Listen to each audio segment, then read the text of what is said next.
Hey everyone, it's your host Russ Altman here from The Future of Everything. As we get started with 2026, let's remember that many of us take time around the new year to improve not only our physical but also our mental health. With that in mind, we're rerunning an episode I did with Dr. Leanne Williams on the future of depression care. Leanne is an expert on clinical depression and is working on new ways to precisely diagnose depression in order to develop more effective treatments. For anyone who has suffered from depression or knows someone who has, it's an episode that provides hope for what's on the horizon. I hope you'll take another listen and also share this episode with anyone who you think may benefit from the conversation.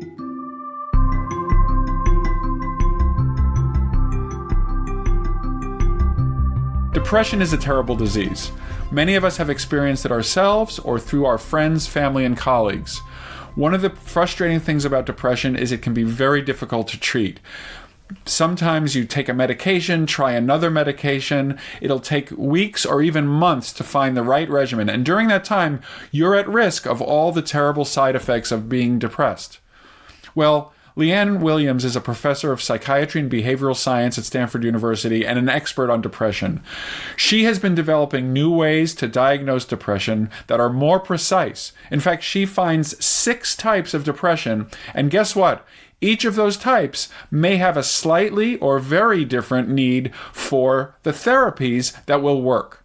She'll tell us about that, and she'll also tell us about how depression is becoming less stigmatized with our ability to be more precise about defining it. Leanne, you're an expert at depression, and depression has both colloquial and clinical definitions. Colloquially, we all feel sad sometimes, but that's not the same as depression. So I thought we could start out just making sure that everybody understands what we're talking about when we talk about clinical depression. Absolutely. And thanks for covering this topic, Russ. When we're talking about clinical depression, we are specifically talking about symptoms that are so extreme that they are actually disrupting your ability to function. And that would be able to function at school or at work. Maybe it means even not being able to get out of bed. So at that level of an extreme, an analogy might be to think of high blood pressure, where maybe sometimes it's part of normal variation, but at higher levels, it'll become, and it'll have an impact on your function. And one of the things you've both spoken and written about is that there needs to be an understanding of just among the lay public that this is a real disease with real mechanisms, that this is not a character flaw. Did you want to just address that for a moment? I think this is a really key topic, that depression is a real illness. It's a real disease. We can situate it in terms of how the brain is functioning. And in absence of thinking of it as a real disease, it's more straightforward to make an assumption that, oh, this is someone not trying hard enough, or something like weak about them, or a character flaw, which we wouldn't do for other illnesses. We wouldn't do if someone had cancer or heart disease or diabetes. So, okay, now, thank you. So now we've established 2 important pillars, and I want to start with the fact that treating depression is kind of famously difficult. It involves multiple medications, trial and error. There are multiple kind of factors that help determine whether a patient will respond. And so as we start to talk about your work, your exciting work, trying to make progress in this area, give us a feeling for what the landscape for treatment of depression looks like now or before some of your new innovations kind of take hold fully. Right. The current landscape, if we think of what would we do as a clinical standard, is the same way that we've been doing things for decades. And that would be where we observe someone, we would get a sense of what they're experiencing, we would ask them to report to us. What are you experiencing? We wouldn't be using any tests. We'd ask about family history and prior life experiences. From that conversation and interview, we would arrive at a kind of a one-size-fits-all diagnosis, like major depressive disorder. And we would apply that to someone assuming they fit the average of what we know about depression. That diagnosis would not tell us about which specific treatment might be effective for that individual person. So what we would do is follow this clinical heuristic, which means we would try several treatments first, most typically SSRIs, the typical antidepressants we know about. We try one. Usually we'd wait around 8 weeks, see if it works. And by works, I mean, does the individual tell us that we're feeling better? They're feeling better. And if yes, we would continue with it. If not, we would try another. And that's literally the trial and error. On average for depression, the latest statistics tell us on average it takes yourself, our loved ones, 7 years to find the right treatment. So it's very extended. If you were thinking of this for cancer, where I know you specialized, we'd be kind of waiting to stage 4 cancer. And of course, implicit in what you're saying is during that entire 7 years where treatment is not adequate, the patient themselves is at risk for terrible consequences of the disease. Right. It's not neutral. Yes. Okay, so great. So we've now established, now we can get into the excitement, which is there is an explosion of discovery happening both at the molecular, cellular, and clinical level of psychiatry. And can you take us through what are some of these exciting developments that are giving you and others new approaches towards depression treatments? Absolutely. It's a really exciting time. And this has been particularly in the last decade that we've seen this huge transformation in psychiatry thanks to there's a mapping of the human brain that has occurred, a little like the human genome. There's an explosion of data that we have access to and data sciences approaches. So that gives us a way to make sense of what we've learned from neuroscience about understanding how the brain functions. And as you said, that's across molecular through to what I would refer to as circuits, large-scale circuits of the brain, where I focus. And that is in the human brain, thanks to imaging techniques like functional magnetic resonance imaging, we can actually see your brain in action. So we can take a kind of a movie of the brain and look at these circuits that are regions of the brain communicating with each other. And they're governing the very experiences that not only make us human, so the emotions we feel, the thoughts we have, the behaviors we take, but that when disrupted, result in the disease of depression. So you can see, because of these imaging technologies, can you see, forgive my phraseology, short circuits? Can you see when in disease the things are not working the way they would typically in a non-disease state? Exactly. So we can see those different degrees of functioning and then dysfunctioning.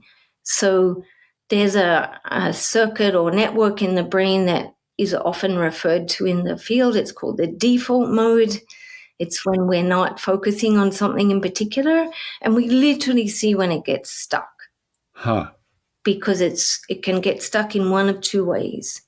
You can either get stuck because it's over-connected and it can't break out of that state, or it becomes underconnected, it's fragmented. And so that means you can't flexibly switch into other states, or you can't easily switch to another circuit function. Now, okay, so that's fascinating, and it leads to some my head exploding is what it leads to, in a good way.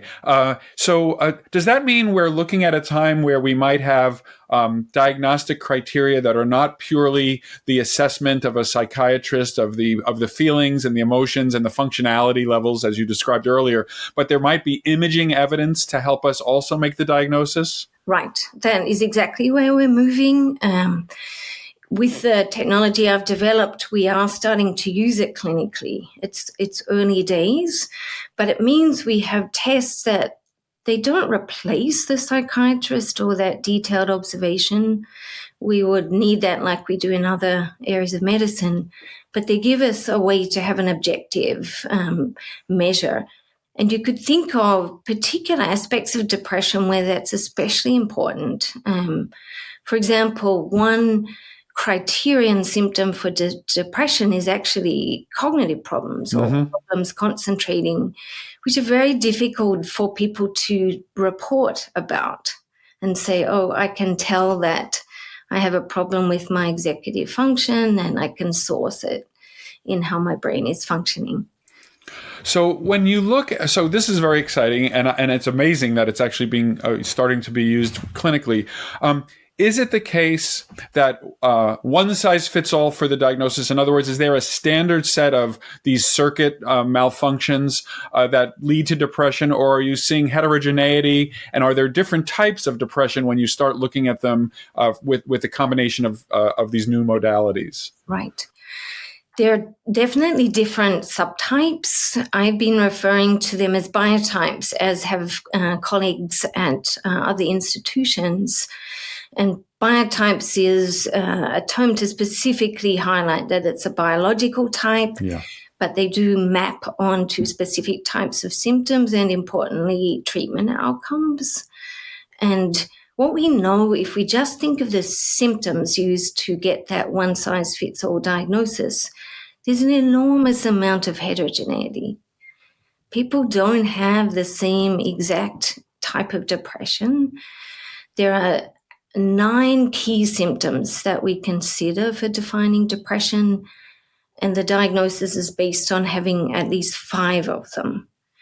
2 are considered cardinal. You have to have 1 of them, but still, just mathematically, that's a lot of different. That's a lot of, yes. So what we're finding when we image the brain is where there's at least 6 from what we've discovered, 6 biotypes. We reported on those recently in Nature Medicine. Prior to our finding, other groups have found 4 when you look at only the brain at rest. We look at the brain when it's engaged in different tasks, and that's where we can see some more. I would be surprised if that it's not more than that. And certainly as we go on and we use more sophisticated machine learning AI, I'm sure we'll refine these further. Okay, so this is very exciting. So let's say for now we have 6 of these biotypes. I'm guessing that they must correspond a little bit to what psychiatrists have known for a long time, or else they would be very irritated and they wouldn't accept your findings, among other things. But so I guess my question is, are they mapping indeed onto some of the well-known kind of syndromic depressions? And are there any surprises? Right. It's a great question.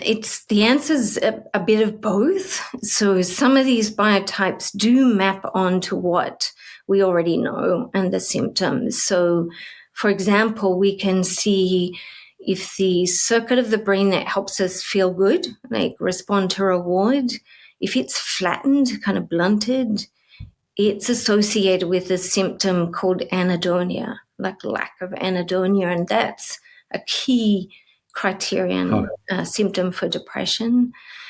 In other cases, we've seen surprises. So one of them is the importance of these cognitive impairments. And I guess we think of depression as sadness and kind of low mood, really because of the development of SSRIs, which targeted sadness. So the biotypes help us remember that there are these other features and symptoms, and we found that cognitive biotype is important for understanding the heterogeneity and who doesn't respond to SSRIs but may respond to other treatments. Yes, and then that last comment you made about responding to SSRIs, I'm guessing that a big hope is that once you figure out which of these 6 biotypes a patient falls into, it might make treatment decisions less arbitrary, and is that true? And how is that looking in terms of mapping treatment patterns to biotype patterns? It's looking very promising, and that I say based on the actual evidence from my lab and many others. I undertook one of the very first of these studies to use imaging to predict treatment response across 3 different most commonly used medications. That was years ago. We completed it 2013. We're still analyzing the data. And since then, I've led a series of studies and other labs, a series of them. So what we know right now is if you look at the traditional approach, typically only 1/3 of people will get better on those first few tries. And then it's kind of diminishing returns.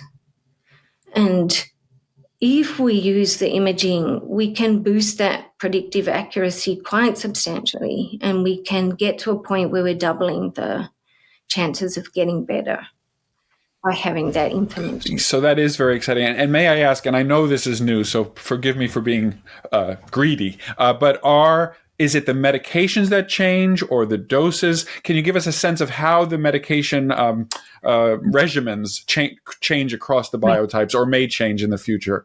It's a key question. So there's two related approaches.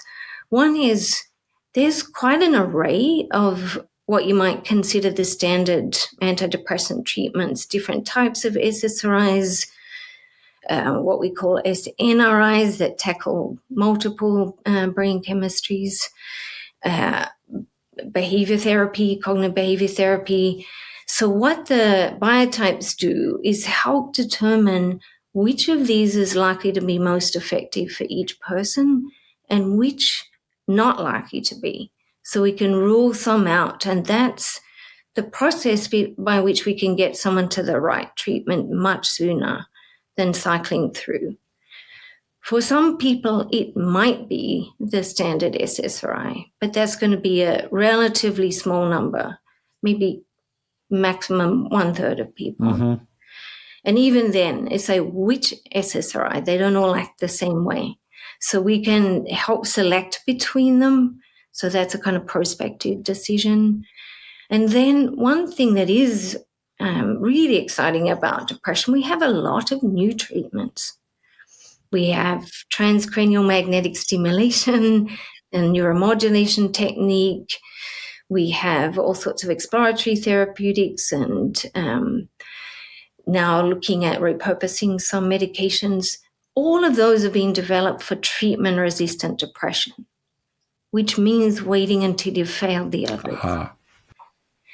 And typically people, maybe they're failing 7 or 9. That's like disheartening and, as we were saying before, not neutral. So the second exciting aspect of having biotypes is you have a way to potentially fast-track people to a new treatment and an argument to say, we don't need to wait for them to fail 5 or 7 or 9. This is The Future of Everything with Russ Altman. More with Leanne Williams next.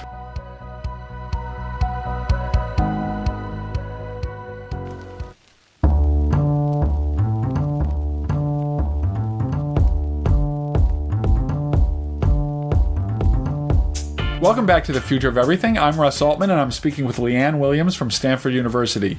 In the last segment, we set the basics of depression and the exciting new ways of finding biotypes, 6 of them, which are different subtypes of depression, which may map to different treatment requirements. In this segment, Leanne will tell us about how AI is helping revolutionize her analysis of her data.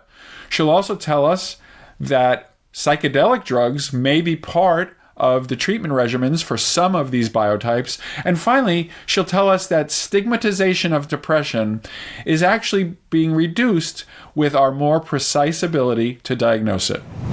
Leanne, I wanted to ask you about the role of AI in your work, because I know it's involved, and it's been striking to me across all fields of science how AI kind of raises its head and its utility in all kinds of different ways. So has AI made a difference in your research program? Absolutely, and in an increasing way. So we're explicitly planning an AI program for expanding and refining the biotypes. In the biotypes I've discovered so far, we've used more kind of classical machine learning to identify those, like clustering algorithms and so on.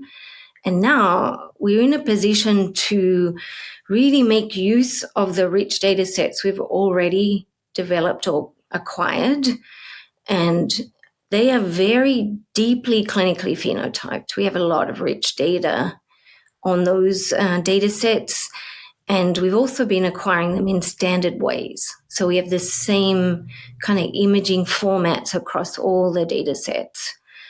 What that means is we can now go to much bigger data sets like UK Biobank or others and take more of the foundation models with the kind of large language models. But of course, in this case, we are using them with brain data, and we're going to the raw time series of the brain activity. What's interesting is then we are applying neural nets. So we're actually applying neural nets to the actual Neural nets. networks, yes. And that gives us a way to really get deep into the language of the brain and the kind of dynamics that we may not have accounted for in the biotypes that we have now, how the biotypes might interact, how there may be subbiotypes, or like just really getting into the detail. And once we go across those larger data sets, so Biobank and those acquired by other labs, we can come back to our very richly phenotyped data and fine-tune what we find using those large language models applied to brain data. So that's something we're very excited by, and it will give us a way to use AI to get more at the kind of details of the essential structure of the biotypes and really refine also the prediction of treatments. So it sounds like the AI, you're confident and probably already have some evidence that it can see patterns in the data that even skilled researchers might miss. I'm confident about that. And it comes about because to do the more traditional machine learning, we are abstracting slightly from the raw data using kind of calculated metrics. So when we look a bit deeper just in smaller sets, we can see there are more dynamics that we may not be picking up. Really fascinating. And a couple of other things I wanted to ask you about. One is, in your work, you've mentioned the use of these psychedelic drugs, things like ketamine and MDMA and others. And that's, of course, that gets people's attention. And I'm just wondering, are we imagining that these will be part of the armamentarium for when we have these biotypes, that some of them, or some or all of them, may benefit from these medications? Right. I imagine some will, and certainly the evidence so far from our studies indicates that there are specific biotypes that respond to those, what we could call rapid acting or exploratory therapeutics. Personally, I'm agnostic to what treatment, standard meds, behavior, right. Kind of whatever works. What works, and certainly I think that's the same for individuals. That whatever works, and we do it in an informed way and safely. For MDMA, we have work that's being reviewed right now where we see that one biotype that is the threat circuit of the brain being switched on, it kind of stays on in this kind of alarm mode. Oh. And that's when people feel very stressed. They may feel almost like overwhelming sense of anxiety or arousal, maybe trauma feeling. That we see change with MDMA. Yeah. And that's one example. Very exciting. So the other thing I wanted to ask you is, I know we initially started talking about the biotypes in the context of these kind of novel and exciting new imaging technologies. But I know from reading your papers that it's not just a single modality. You already talked about the importance of the clinical perspective and the elicitation of the patient history. But I know that you're thinking about other things, and that we really should probably think of these biotypes as multimodal integrations of multiple sources of evidence. And so what are the other sources of evidence that you imagine either now or in the future folding in so that the biotypes are very rich? Right. I imagine at least two modalities, and there'll be more. I just want to take a step sideways for a moment. When we're doing the imaging, we already have a couple of modalities. And here I draw the analogy to cardiology. So we image the brain when it's at rest, kind of freely thinking, and then we measure it doing specific tasks, which are a little like cardiology with heart at rest and heart when it's What do they call them? Treadmill tests. Right. And that gives us already important complementary information. The other modalities we've found are really important is asking in life history about experiences of early trauma, also current trauma, but early trauma can shape already how our circuits are functioning or functioning in a relative way to each other. So that's important. It also helps us predict treatment when we combine early life trauma experiences with the biotypes. The other modality we're looking at is pharmacogenomics. And there'll be other aspects of omics, but pharmacogenomics is very practical. And I know this is something that you've been pioneering, where we can pin down, if it's a medication, the dose or how to personalize the dose. For example, that's been important with standard SSRIs, but now we're seeing also with the psychedelics. So the genetics is infiltrating the AI. It sounds like multiple ways of using the imaging. Are there other major new sources of data that might inform the biotypes? I believe so. So ones I'd be fascinated to look at would be inflammatory measures. There's evidence that with the chronic stress that can lead to kind of having someone tip from everyday depression to a disease may also have a kind of ongoing inflammatory effect. So there's some indication that relates to some of the biotypes, for example. So looking at that. We're also looking in a current project funded by NIMH at getting what you might call surrogates, the behavioral and digital surrogates that are kind of readouts of the biotypes, but more objective than asking someone to report on their symptoms. Yeah, you mentioned cognitive, where we might not be the best at reporting our own cognitive status, but not to diminish it, but an app might be helpful for evaluating cognitive status. Right, and it can be, yeah. And it could be in a more passive way, like we can get a little sense of the speed of someone's processing, or actively asking them to do some simple tests. Great. So in the last minute, I wanted to ask you about stigma. I know you've thought about this. You've written about it. And people might say, well, what does all of this have to do with stigma? But as you know better than I, depression is a stigmatized disease. So how could the work that you're doing actually impact the societal reception of depression as an entity? One of the most pleasantly surprising aspects of our work is just what an impact it has on the stigma. We hadn't foreseen how much of an impact. So what we've observed is when someone actually sees their brain, they literally see their own brain, and then they can see if they're experiencing depression, where that some of the circuits are stuck or where they're overactive. It's such a transformative moment for them.